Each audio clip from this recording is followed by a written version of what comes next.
We disrespect ourselves when we do not let that what is our natural flow to us.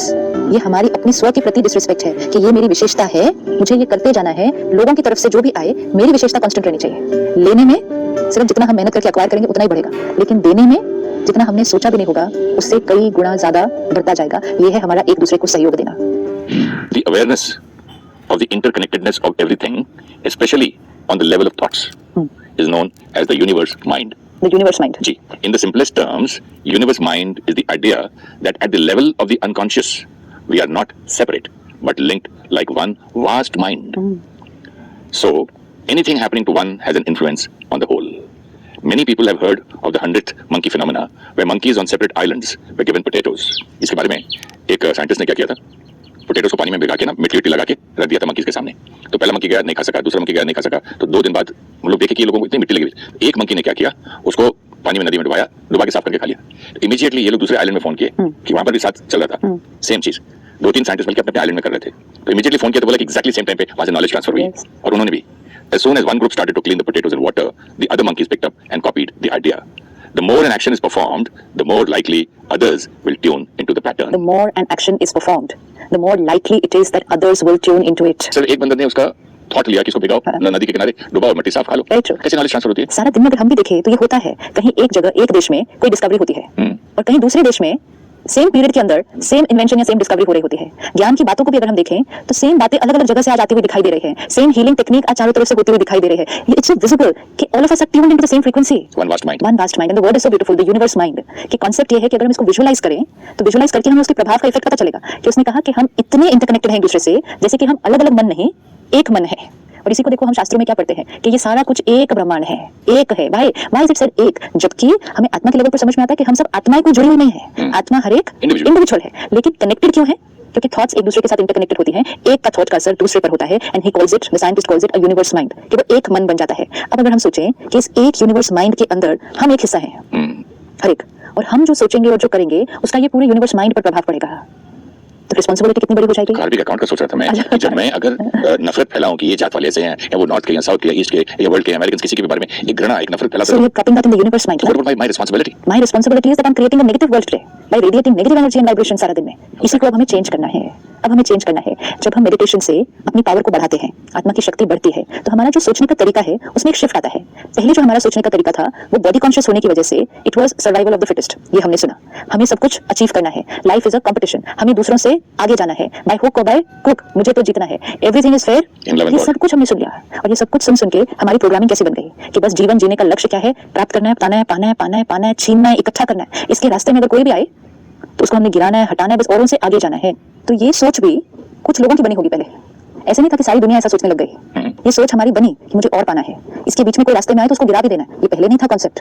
दूसरे को धक्का मार के आगे जाना है कि कहीं ना कहीं किसी की शुरू हुई फिर किसी और की ट्यून हुई इस फ्रीक्वेंसी पे। And today the whole universe mind, most of us are thinking like that कि life is a competition. Cooperation शब्द खत्म हो गया, शेयरिंग केयरिंग खत्म हो गया, बस आगे जाना है, मुझे आगे जाना है, मुझे ऊपर जाना है, ऊंचा उठना है, नंबर 1 बनना है at the cost of everything. This wasn't our way of living before. ये हमारा जीवन जीने का तरीका नहीं था। इस तरीके ने हमें अपनी इनेट क्वालिटी से दूर किया। आज हम जहाँ काम करते हैं हमें सिर्फ अपने आप से पूछना है, हम एक दूसरे के साथ कंपीट करते हैं या हम एक दूसरे को सहयोग देते हैं? रिश्तों में भी हम एक दूसरे के साथ कंपीट करते हैं, हु इज बेटर, आई और देम। जब हम किसी को क्रिटिसाइज भी करते हैं, जब हम किसी की गलतियां भी बताते हैं, तो हम एक्चुअली कंपीट कर रहे हैं ना उनके साथ। कंपीट और नफरत भी। कंपटीशन इज वेरी सूक्ष्म थिंग। हमारा लक्ष्य क्या है? हम अपने आप को बता रहे हैं और औरों को बता रहे हैं कि I am better than them. I am better than them has become a very deep ingrained programming. See, मैंने उनके लिए कितना किया, मैंने उसके लिए ये किया, मैंने उनके लिए ये किया, मैंने उनके लिए ये किया, उन्होंने क्या किया, आई एम बेटर देन देम। मैंने कितना किया फिर भी कुछ एक्सपेक्ट नहीं किया, आई एम बेटर देन देम। मैंने इतना किया, उन्होंने तो ऊपर से धोखा भी दे दिया, I am better than them. ये हमारे जीवन जीने का तरीका बन गया। And very soon all of us were tuned into this frequency and today we feel that this is the right way of living. यही जीवन जीने का तरीका है। लेकिन जितना आत्मा भरती जाएगी, जितना भरपूर होती जाएगी, हम खुद अनुभव करेंगे कि हम इस फ्रीक्वेंसी से हटते जाएंगे, ये संतुष्ट होते जाएंगे। कंटेंटमेंट जितना आएगा, जितनी कंटेंटमेंट आएगी तो हमें ये समझ में आएगा कि जीवन जीने का तरीका ऐसे नहीं ऐसे है। जीवन जीने का तरीका औरों के साथ रेस करना नहीं है, जीवन जीने का तरीका है हर एक को अपने साथ लेकर चलना है। ये जीवन जीने का तरीका ये हम बहुत पहले भूल चुके हैं सारे। हमारी पूरी फ्रीक्वेंसी जो है ना उस तरफ चली गई। Then we said why am I feeling like this. जितना आत्मा भरपूर होगी, आप देखो वो ढूंढती रहेगी सारा दिन कि क्या मैं करूं, कैसे मैं किसी की सेवा करूं, किसको मैं कुछ दूं, किसको मैं हेल्प करूं, किसको मैं सहयोग दूं। वो नेचुरल उसकी फ्रीक्वेंसी शिफ्ट हो जाएगी। जो फिजिकल चीजें भी है, मटेरियलिस्टिक चीजें भी, जो पहले हमारी क्रेविंग थी कि ये मेरे पास और आ जाए, इसकी मेरे पास और आ जाए, और इतना है अभी और आ जाए, अपने आप फील होगा नहीं अब तो मेरे पास इतना है, मैं किसके साथ ये शेयर करूं सारा। पहले नहीं सोचते थे, पहले तो और इकट्ठा कैसे करूं, कहां से और लाऊं। This shifting from accumulating shifting to sharing and giving, ये शिफ्ट आएगा जितनी आत्मा भरपूर होती जाएगी उसमें। बचपन से अगर हम देखें, even when we were school children, कभी भी मिलजुल कर किसी कार्य के लिए कुछ करना, it used to be very beautiful feeling. कभी कुछ हम डोनेशन इकट्ठी कर रहे हैं सभी बच्चे मिलकर, कभी किसी प्रोजेक्ट के लिए काम कर रहे हैं, जहां अहंकार नहीं आ रहा बीच में, just a very beautiful feeling of unconditionally loving, sharing and coming together. हम लोग जब छोटे थे साइकिल पे जाके स्काउट्स का यूनिफॉर्म पहन के गांव में जाके गांव के लड़कों के साथ वो वॉलीबॉल फुटबॉल ले जाते थे और चने मुरमुरे ले जाते थे, उनके साथ खाते थे और खेलते थे। और ये बहुत अच्छी फीलिंग देता है, बिकॉज जब हम देने के मोड में शिफ्ट होंगे विदाउट एनी एक्सपेक्टेशन कि इसके रिटर्न में मुझे कुछ मिलना है, इसमें मेरा क्या? जैसे आपने कहा वो गांव के बच्चों के लिए हम कुछ खाने के लिए छोटी छोटी चीजें ले जाते हैं, अब उसमें आपकी ये एक्सपेक्टेशन नहीं होती कि जब हम उनको ये खाने की चीजें देंगे तब वो भी हमें कुछ देंगे, ये एक्सपेक्टेशन नहीं थी। जैसे ही बिना किसी एक्सपेक्टेशन के कोई कर्म किया, मतलब सिर्फ दिया, तो आत्मा को कितनी खुशी और शक्ति का अनुभव होने वाला है। ऐसे ही कभी कुछ ट्रेजेडी होती है, कोई क्राइसिस होता है कहीं भी, सारा देश इकट्ठा हो जाता है कि हमें उस जगह के लिए कुछ करना है, तन से, मन से, धन से, जो स्किल हमें आता है, एवरीवन कम्स टुगेदर। ये है एक दूसरे के साथ सहयोग देके एक कार्य को करना। इसमें जब सारी एनर्जीज इकट्ठी जुड़ती हैं और संभव कार्य हो जाते हैं, ये होते हैं, तो हम ये सब हम करते हैं, ये सारी विशेषताएं हमारे पास हैं। लेकिन फिर हम जब अपनी डे टू डे लाइफ में आते हैं, तब हम वो चना मुरमुरा अनकंडीशनली एक दूसरे को नहीं दे पाते हैं। हम गिनने लग जाते हैं, मैंने इतना दिया, उसने दिया, मैंने इतनी बार दिया, उसने रिटर्न में कुछ दिया। हम तब नहीं गिनते थे, जैसे ही हमने गिनना शुरू कर दिया और ये चेक करना शुरू कर दिया कि मुझे क्या मिला, और फिर अगर मुझे नहीं मिला तो हर्ट होना, रिजेक्टेड फील करना नेचुरल था, और अगर मुझे नहीं मिला तो फिर अगली बार ना देना, ये भी मुझे लगा कि बहुत नेचुरल है। और ये करने से हम अपने देने वाले मोड से शिफ्ट हो गए। एंड फिर वो जो देना है, ये जो लेन देन हमारा चल रहा था, ये सिर्फ फिजिकल चीजों में नहीं था कि कितना दिया, उसने कितना दिया, गिफ्ट कितने दिए, मैंने कितने का दिया, पिछली बार कितना दिया था, वो सिर्फ फिजिकल चीजों में नहीं था, वो सूक्ष्म चीजों में भी होने लगा, थॉट्स एंड फीलिंग्स के लेवल पर, कि उन्होंने मुझे कितना प्यार दिया, कितना रिस्पेक्ट दी, कितना मेरा कहना माना, कितनी मुझे अप्रिसिएशन दी, उन्होंने मुझे कितना क्रिटिसाइज किया, तो मुझे भी क्या करना चाहिए। थॉट्स एंड फीलिंग्स के लेवल पर भी हम सारा दिन एक दूसरे के साथ लेन देन करने लगे, और जब हमें लगा हमने दिया और हमें वहां से नहीं मिला, हमने अपने देने वाले गेट को बंद कर दिया। मान सम्मान भी बंद कर देते हैं। रिस्पेक्ट क्योंकि उन्होंने मुझे नहीं दिया, तो this we have to check कि हम देने वाली आत्मा है। हम लोग को बचपन में एक कहानी सुनाते थे कि एक ब्राह्मण रोज नहाने जाता था, तो सबको राम राम नमस्कार राम राम, और जो भी उसका नमस्कार वापस करता था उसको आशीर्वाद देना रोज, और एक आदमी को रोज वो बोलता था, वो जवाब नहीं देता था। तो बच्चों ने पूछा, आप पंडित जी इसको क्यों करते हैं, एक दिन 2 दिन महीना, तो वो कभी बदलता नहीं है। तो वो बोला कि अगर वो अपनी आदत नहीं छोड़ सकता है राम राम नमस्कार का जवाब नहीं देने का, तो मैं अपनी आदत उसके लिए क्यों छोड़ूं? मैं तो कंटिन्यू करूंगा। मतलब मुझे कहानी लगी, मैंने ऐसे होता है। I thought it's self को disrespecting your own self. We disrespect ourselves when we do not let that what is our natural flow to us. ये हमारी अपनी स्व के प्रति डिसरिस्पेक्ट है कि ये मेरी विशेषता है, मुझे ये करते जाना है, लोगों की तरफ से जो भी आए मेरी विशेषता कांस्टेंट रहनी चाहिए। अगर कोई भी आकर मुझे मेरी विशेषता से हिला देता है तो वो मेरी विशेषता रही कहां, फिर वो फिर क्वालिटी नहीं है ना, वो तो फिर दूसरों के अच्छे होने की वजह से मेरी क्वालिटी है, वो फिर मेरी क्वालिटी नहीं है। अगर जैसे आपने ये कहानी बताई कि पंडित जी नमस्ते करते थे, बाकी लोग भी नमस्ते करते थे, राइट, और एक नहीं करता था, अगर पंडित जी उस एक के नहीं करने से उसको नमस्ते करना बंद कर देते हैं, तो फिर लोगों को ग्रीट करना और आशीर्वाद देना उनकी विशेषता नहीं है, वो उनका सिर्फ वो कर्म था क्योंकि लोग उनको नमस्ते कर रहे थे तो वो भी कर रहे थे, लोग अच्छे थे उनके साथ तो वो भी अच्छे थे। अच्छे के साथ अच्छा होना ये विशेषता नहीं है, ये तो दूसरे को कॉपी करके कोई भी कर सकता है, लेकिन सामने कुछ भी हो उसमें अपनी सही पर खड़े रहना, तब वो हमारी विशेषता है। नहीं तो वो दूसरे की एनर्जी का सिर्फ रिटर्न है, वो हमारी अपनी क्वालिटी नहीं है। जो देना बंद कर देता है वो अंदर घुट के खत्म हो जाता है। पानी अगर फ्लो करना बंद कर दे स्टैग्नेंट हो जाएगी, पेड़ पौधे देना बंद कर दे खत्म हो जाएंगे। मनुष्य आत्मा ने देना क्यों बंद कर दिया, और देने से तो वो लेने के मोड में शिफ्ट हो गया। एक स्कूटर खरीदी थी मेरे बड़े भाई और मैंने, तो उसका एक स्टेप नहीं था पीछे टायर, और उसने कभी अपना सुख देना स्कूटर को और अपना कर्तव्य करना वो टायर ने कभी किया ही नहीं, क्योंकि जिस दिन से खरीदे थे कभी पंचर ही नहीं हुई। 2 टायर अच्छे रहे, वो कड़क होकर टूट के टॉप हो गया, उसके पीसेस गिरने लगे। जड़ हो या चेतन हो, use it or lose it. Very true, your qualities use it or lose it, just like muscles. Yes, आप यूज नहीं करोगे वो मसल में दर्द होते तो मर जाता है। एंड इफ जस्ट बिकॉज़ दूसरे लोग नहीं यूज कर रहे कि दूसरे के अंदर वो क्वालिटी नहीं है तो हम भी नहीं करेंगे, ये करने से नुकसान किसका होगा, ये हमारा होगा। तो सारा दिन में चेक कि ऐसे नहीं खड़े हैं, मुझे क्या मिल रहा है, सबसे मुझे क्या देना है, देने से मेरा बढ़ता है।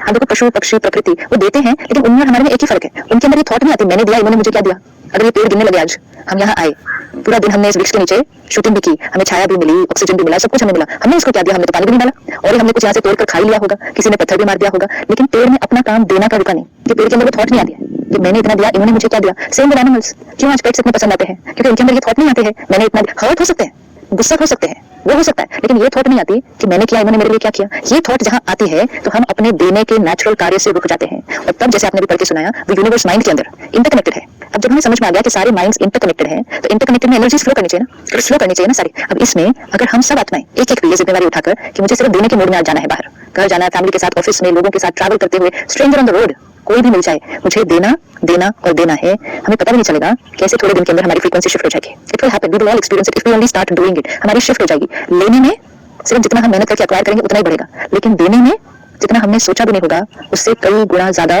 बढ़ता जाएगा। ये है हमारा एक दूसरे को सहयोग देना। इसमें सबसे बड़ा सहयोग है एक दूसरे को दुआएं देना। एक दूसरे को सुख देना, एक दूसरे को मतलब जो कुछ हमारे पास है, let's share it with everyone. उसमें हमारी भी उन्नति, सामने वाले की उन्नति की तरफ जा रहे हैं। So this is something which we need to start doing. It's something which we really moved away from our natural self since a very long time. कि लेना, छीनना, हड़प लेना दूसरे की चीज को, we shifted too much from our original self. Where have we reached? Accumulate करके उसको अंदर पकड़ के रख लेना, किसी के साथ शेयर नहीं करना। आज अपनी नॉलेज भी नहीं शेयर करना चाहते, अपना स्किल भी नहीं शेयर करना चाहते। आई एम द बेस्ट ना। अगर हम अपनी वर्क प्लेस पे इस मोड में जाएं कि हमें सबको देना है, सबको आगे बढ़ाना है, ये अगर हम रोज जब हम काम पे जाते हैं अपने जॉब और प्रोफेशन में, बिजनेस में, जहां हमारे अंदर डीप इनग्रेन्ड है कि वहां तो कंपटीशन ही है, डीप इनग्रेन्ड है कि कंपटीशन है, हमें सबसे आगे जाना है। अगर ये वहां हम प्रैक्टिस करनी शुरू करें कि मैं वहां औरों के साथ कम्पीट करने के लिए नहीं, औरों के साथ कोऑपरेट करने के लिए जा रहा हूँ। मैं आत्मा, मुझे किसी से रेस में आगे नहीं जाना है, सबको अपने साथ आगे लेकर चलना है, ये मेरे जीवन का लक्ष्य है। तो हमारा जो टाइम पीरियड ऑफिस में बीतता है ना, काम पर बीतता है, वो एक ब्यूटीफुल इंपावरिंग एक्सपीरियंस हो जाएगा। हम शाम को अपनी शक्तियों को बढ़ाकर घर आएंगे क्योंकि हमने पूरे दिन में इस मोड में हम रहेंगे कि हमने देना है और जितना दिया होगा उतनी दुआएं रिटर्न में हम अक्यूमुलेट करेंगे। और अगर हम सारा दिन इस मोड में जाते हैं, मुझे इसके आगे निकलना है, ये निकला कैसे, इसने किया कैसे, तो शाम तक आते आते हमारी स्थिति कैसी हो जाती है? Why are we so depleted today? Because we are running a race. जो आत्मा हर रोज रेस नहीं रहेगी, वो थक तो जाएगी ना आत्मा। एक मीटिंग में भी अगर बैठे हैं, कोई करके देखिए इसको, हम करके देखते हैं सेंटर्स पर कि अगर हम एक मीटिंग में बैठे हैं, सपोज हम 5 लोग बैठे हैं, कोई एक व्यक्ति बोल रहा है, अपना फैक्ट जब प्रेजेंटेशन कर रहा है, बाकी सब लोग क्या सोच रहे हैं, क्या थॉट चल रही है उनके माइंड? बाकी सब लोग सोच रहे हैं कि मैं जब अपना बोलूंगा मैं क्या क्या बोलूं, मैं उससे अच्छा क्या सुनाऊं। मतलब I am in a race हर जगह हर जगह, खाना पकाने में, खाने में, उठने में, बैठने मैं में, उससे गलत काम में भी दे सकते। अच्छा, अब एक दिन एक्सपेरिमेंट करके देखें कि अगर हम 5 लोग बैठे हैं, कोई एक अपना कुछ प्रेजेंट कर रहा है, चाहे जैसे आपने कहा सोशल सर्कल में, चाहे प्रोफेशनल सर्कल में, वी सिट बैक एंड हम परमात्मा से कनेक्टेड अंदर उस आत्मा को एक पावरफुल थॉट भेजें कि इसका बहुत अच्छा हो ये जो कर रहा है, इसको इस टाइम बिल्कुल सब राइट टच हो कि इसको सही सही इस टाइम क्या बोलना है यहाँ पर, ये थॉट भेजो और अंदर देखो चेकिंग कैसा फील होगा। ये हम जो यूनिवर्स माइंड में कनेक्टेड है, तो वो आत्मा जो प्रेजेंटेशन दे रही है और मैं आत्मा जो बैठकर सुन रही हूँ, हम कनेक्टेड है ना। तो क्या हमारा सहयोग ये नहीं होना चाहिए कि वो जो प्रेजेंटेशन दे रहे हैं उनका बेस्ट होना चाहिए? अभी तो हम कौन सी वाइब्रेशन भेज रहे हैं? अब अगर हमने इसकी ऑपोजिट वाइब्रेशन भेजी, जैसे आपने कहा मैं इससे बेटर करूँ, मेरा प्रेजेंटेशन इससे अच्छा होना चाहिए, तो हम उसको प्रेजेंटेशन देते समय कौन सी वाइब्रेशन भेज रहे हैं कि तेरा गड़बड़ हो जाए, मेरा तेरे से बेटर होना चाहिए। So what are we sending into that interconnected network? Nobody, people clap for me more. से क्या तालियां बजी मेरे बाद। अब ये अगर हमें सारा दिन याद रहे कि हमारी थॉट्स का इफेक्ट सामने वाली आत्मा पर पड़ रहा है, अगर हम ऐसी थॉट क्रिएट करते हैं कि इसकी प्रेजेंटेशन बहुत अच्छी हो, इसको टचिंग हो, कि इसको राइट क्या बोलना है, अभी रिलैक्स्ड रहे, बेस्ट अपना परफॉर्म करे, तो हमारे थ्रू अच्छी एनर्जी जा रही है, that will have a good effect on me. सामने सब पर उस एनर्जी का प्रभाव पड़ेगा और फिर वो जो सामने वाली आत्मा है उसको जब सबकी इतनी अच्छी एनर्जी आएगी तो उसकी परफॉर्मेंस अच्छी होगी। ये है इंटरकनेक्टेडनेस। और यही अगर वो टेबल पे 4 लोग बैठे हुए ये वेट कर रहे हैं कि हम इससे बेटर क्या बोलेंगे, या अगर सामने वाले का अच्छा हो रहा हो प्रेजेंटेशन तो एक डाउट क्रिएट करेंगे इसका इतना अच्छा हो रहा है तो फिर मेरा क्या होगा, तो हम सब एक दूसरे को कौन सी एनर्जीज भेज रहे हैं। ये बहुत सूक्ष्म है, but this is what is creating our world. ये हमें ध्यान रखना है सारा दिन, इवन हर आत्मा के लिए और पूरी सृष्टि के लिए। अगर हम बार बार कहेंगे दुनिया की हालत देखो कैसी हो गई है, यहाँ भी गलत, ये भी गलत, वो भी, तो क्या एनर्जी वाइब्रेट कर रहे हैं into the universe. That's how the world will become. क्यों ना हम सारा दिन ये ध्यान रखें कि मैं विश्व को कौन सी वाइब्रेशन दे रहा हूँ। एट द ब्रह्मा कुमारीज हमारा इवनिंग का टाइम 6:30 to 7:30 डेली सब सेंटर्स पर, ये जो टाइम ऑफ मेडिटेशन है वो है सारे विश्व को और सारे विश्व की आत्माओं को सकाश देने का समय। सुबह का जो समय हम मेडिटेट करते हैं वो है अपने लिए कि मैं आत्मा परमात्मा से कनेक्ट कर अपने अंदर पावर भरनी है, लेकिन शाम को 6:30 से 7:30 बजे खास इस लक्ष्य से बैठा जाता है कि पूरे विश्व को, पूरे ग्लोब को, इस ग्लोब पे हर आत्मा को हमें परमात्मा से वाइब्रेशन दे, सबको देनी है। We have to together create a beautiful new world. How very beautiful. But कितनी ये मतलब दुआएं धरती को देना, प्रकृति को देना, सारे लोगों को देना, विश्व को देना, तो अपने अंदर कितना फील होता होगा ना। बिल्कुल, एंड लेकिन we are contributing towards a bigger picture. You know, जब मैं दोनों तरफ को देखती हूँ कि एक साइड हम बैठे हैं लोगों के साथ कि दुनिया ऐसी है जी, दुनिया ऐसी है, दुनिया में कुछ रहा नहीं है, एक फुल वाइब्रेशन क्रिएट हो रही है, और एक तरफ मैं ये देखती हूँ सेंटर पर जो भी सभी बहनें भाई इकट्ठे बैठते हैं कि विश्व में प्योरिटी फैल रही है, the world is getting God's love, God's peace. So it's such a beautiful thing to be a part of this. It's such a beautiful feeling rather than sitting with 5 people and complaining about how the world is. हमारी अपनी consciousness में एक shift आता है। हम भी पहले ऐसे ही दुनिया के बारे में गलत बात करना, सब नेगेटिव ही देखना। नाउ इंस्टेड ऑफ कंप्लेनिंग जो है उसकी शिकायत करने की बजाय क्यों ना जिम्मेवारी उठाकर एक नई दुनिया क्रिएट करें। Contribute with your thoughts and feelings to create that beautiful world. उसके बदले में जो फल मिल रहा है, आपकी रूहानियत और चेहरे पे रूहानियत और प्यार लेना, प्यार देना, और सारी दुनिया से सम्मान ही मिलेगा।